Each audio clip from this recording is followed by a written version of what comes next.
What's up, Taekwondoistas? Welcome to my Taekwondo journey where I used to talk about how to use Taekwondo in your daily life, and that's still kind of what this channel is about.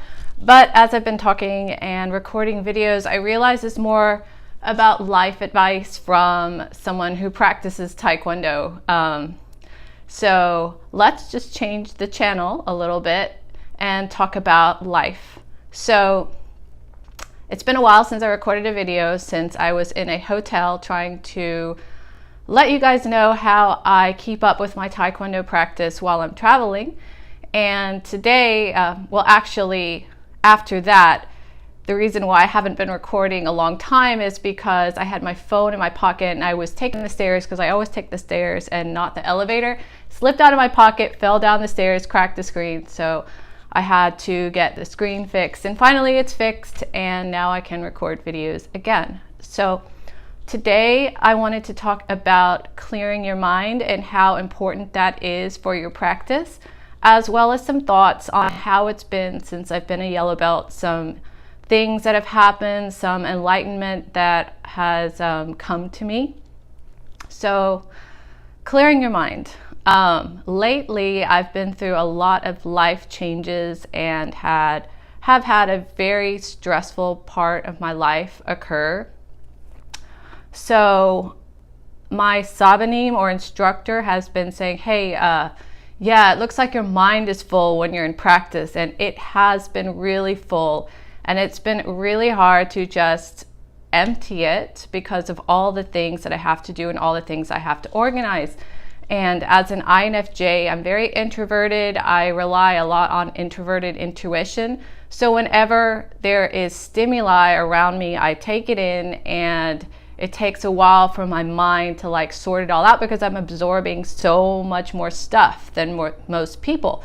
So it's really, really hard to clear your mind and sort everything out. That's why organization and meditation is very important for me, as is alone time, huge amounts of alone time, so I could sort out what the heck happened in the day. So in this episode, I'm going to talk about some things that I do to clear my mind, just some little tips. And the first one is meditation. And the way I like to meditate actually is to sit quietly and either go through a guided meditation by Nikki Sutton. I really love Nikki Sutton. She is a YouTuber, a spiritual YouTuber, and she has a lot of guided meditations. So I use her meditations. It's so easy. Just search for her on YouTube, search Nikki Sutton guided meditation, click on one of them, and just lay back and enjoy. Another thing I use to meditate are these cards called Work Your Light, and they are oracle cards, and I do not use them for divination, but the way I use them is for meditation. It's basically a box of cards, and I like this one because they are for light workers, and light workers are people who are in service to others. So what they are is a pack of cards, and you can just take one, and it has a really cool image on it, and you can meditate on the image and kind of pull from your subconscious mind what it means for you. So this one says, mirror who or what is triggering you. So you can just think, sit with the card and think, is something triggering me? Is someone triggering me? Why? Why do they make me feel angry? What is the pain behind that? What is the trauma that has happened earlier in my life that, has occurred to make me react and trigger that way? Just some inner work so that you can find and release the hurt and trauma that you might have had in your earlier life and become more clear. So I just think about that. I meditate on a card, everything simple like that. You can just pick any card. You can pick several cards, whatever you feel like. There's no real rules to that. Lately, I have been rereading this book. It's my favorite book of all time right now. Well, I have favorite books all the time. I read so many books that I have a new favorite book every week, basically. But this is my favorite book as of now, and it's The 4-Hour Workweek. I have read this book several times, but the reason why I use it to clear my mind is because it has a section called elimination, and it gives you a lot of tips and tricks for eliminating things out of your life that are extraneous and organizing your life in a way that you become 500% more productive than you already are. And if you want to catch, and it gives you like a mindset change. A lot of us are working 9-to-5 jobs, and this is written by an entrepreneur who has done everything he's ever wanted in his life, lived in Argentina, lived in Germany, lived in Thailand. I think he was a world kickboxing champion. He's been in the Guinness Book of World Records. He's just done everything he wanted to do. And the reason he was able to do that is he was able to become massively productive. So he had so much time to do whatever he wanted. And so the reason why I love this book is it gives me several awesome techniques to hone my productivity. And as you go through life, you surpass different stages. So you can read a book, like I read this for the first time probably a year ago, and I got a lot of tips out of it. And then I started reading it again in a different stage of my life, and I got even more tips out of it. And so that's why I pick up a book that I've already read and read it over and over and over again, because you're at a different stage in life. You have learned different lessons, and you'll just see the information differently. So I love Tim Ferriss. I love his books. He's very get to the point. He gives you useful techniques to improve your life, improve your productivity, get where you want to go. I mean, the whole idea, what my life is about, is doing as much of the things that I want to do. So, I mean, what's life about for you? That's a great question to meditate and ask yourself. But what life is like for me is to be able to do as much of the things I want to do whenever I want to do it with whomever I want to do it.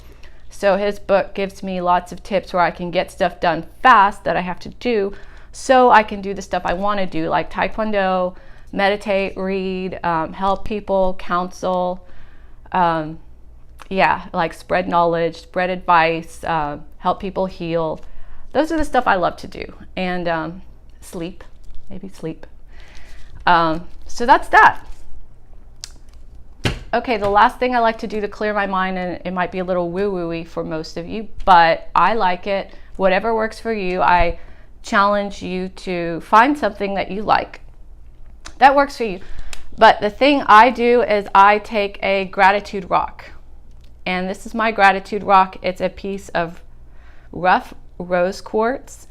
And the method behind this is that you hold it at night before you go to bed, and you think of the best thing that has happened to you during the day, and you give gratitude for it, and right before you go to sleep, so that you go to sleep with kind of an attitude of gratitude, and you supposedly wake up with that same wonderful feeling. But in addition to that, I find it very soothing to hold a piece of crystal or a piece of natural, like a piece of the natural environment. It's very, very soothing. It's grounding. And I guess because I'm so sensitive as an INFJ, I like to be in nature, and I like to be connected to nature. So it's kind of like this is a connection to nature to me. I also have several different plants I like to have around me. So nature kind of attunes me to the rhythms of nature, and nature doesn't have anything to worry about. It's just growing. It doesn't worry about, is this tree better than me? Is this tree, does this tree have more leaves than me? Is it greener than me? It doesn't worry about that kind of stuff. Or is this tree going to get me fired? Doesn't worry about this stuff. It just grows. So it has this wonderful vibration of balance and calm, and I just love to be around the natural world. So those are the tips I use to clear my mind, and I got to do that more because it's been extremely stressful lately with life changes, but I'm dealing with it. I'm handling it, and you all can handle your life changes as well. We all can. That's why we're still alive. Okay, real quick before I go, some yellow belt thoughts since I've been a yellow belt. I noticed my first week of being a yellow belt, some things started to have an ethereal feel to it as I'm doing them, particularly the double knife hand block. So as I do the double knife hand block in the Palgwe Iljang, especially in the Palgwe Iljang Pumse, this block, I've been feeling like a strange connection to the divine for some reason. I don't know if you guys feel this, but just the movement of it just feels so like in balance. Like I feel connected to some kind of ancient knowledge for some reason when I do that one. And that's the one that was introduced to me as a yellow belt, passing the white belt stage. I don't know if this has happened to you guys. Feel free to comment below if it has, and tell me what else you have learned and what else information and knowledge you have picked up as a yellow belt. I've also felt that a lot of my kicks are becoming a lot more comfortable, cleaner kicks. I can just feel more comfortable throwing. I've been learning a lot of jump kicks and running kicks. And so what I found most difficult is the footwork. And it's not because the footwork is difficult. And I know you have to clear your mind a lot to get the footwork, but in my mind, I feel like it's pointless. Like, why do we have to jump around? That's how I feel until my mind is convinced that it has a purpose. Like, there is always going to be some block there. So I know that intellectually it masks the next movement and it gives you momentum, and it just goes in a flow. But subconsciously I feel like, why are we jumping around? Why can't we just do the steps? I think it's because it's very different and new to me. I don't think that there's anything wrong with the bouncing that people do in Taekwondo. I just think that I'm taking a while to accept it because I'm not used to it. Like, I grew up with dance. I've been dancing all my life. And when I first started salsa dancing, I thought it was weird because I've never had that tempo. But then as I did more and more practice, it became more natural. Like, it's very, very natural to me now. And I could just do it without thinking, with my eyes closed. I can feel what my partner is about to do, and I just do it. I don't have to think about it. It's completely natural. But when I first started learning salsa, it was so weird and like out of this world. So I think that's what's happening with Taekwondo, jumping around. I just have to get more involved in it, but I just feel weird jumping around. So that's been an impediment. Hopefully I can get past that in my yellow belt stage, and we'll see how everything goes.